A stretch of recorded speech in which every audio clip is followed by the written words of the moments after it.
আরে বাপরে, এটা কি? আরে রেশমি দেখ ওখানে কি একটা যেন লাফ দিয়ে উঠলো। আরে তুই ওটাকে নিয়ে এত চিন্তা করছিস কেন? ওইখানে হয়তো কোনো একটা মাছ লাফ দিয়েছে। একটু দাঁড়া, আমি বালতিটা নিয়ে নেই। আরে তুই এটা কি করছিস? ওইটা মাছ না হয় অন্য কিছু তো হতে পারে। আচ্ছা দাঁড়া, তাহলে বল্টুকে একটা কল দেই, ওকে ডেকে নেই। আরে বল্টু, তুই কোথায়? তাড়াতাড়ি পুকুর পাড়ে চলে আয়। আরে কি হয়েছে? আমি এখনই আসছি। আরে কি ঘটনা ঘটলো আবার পুকুর পাড়ে? তাড়াতাড়ি গিয়ে দেখতে হবে। আরে বল্টু তুই এসেছিস, দেখ ওই পুকুর পাড়ে বড় কোনো কিছু একটা আছে। আমি নিজের চোখে দেখলাম। আরে তোরা সত্যি বলছিস তো? আরে হ্যাঁ সত্যি দেখেছি।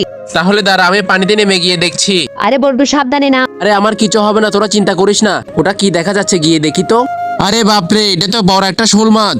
বল্টু তুই কি সত্যি কথা বলছিস? আরে ধ্যাত, মাছটা একটুর জন্য হাতছাড়া হয়ে গেল। আরে বল্টু তুই চিন্তা করিস না, এইটা দিয়ে মাছটা ধর। আজকে মাছটা ধরেই ছাড়বো। আরে রেশমি দেখ, কত বড় একটা মাছ তুলেছি। আরে বাপরে, মাছটা তো অনেক বড়। আরে হ্যাঁ সত্যি অনেক বড়। আরে চল সবাই মিলে আজকে রান্না করে এটা খাবো। এত বড় মাছ তুই একলা রান্না করতে পারবি? আমিও তোকে সাহায্য করব, চল।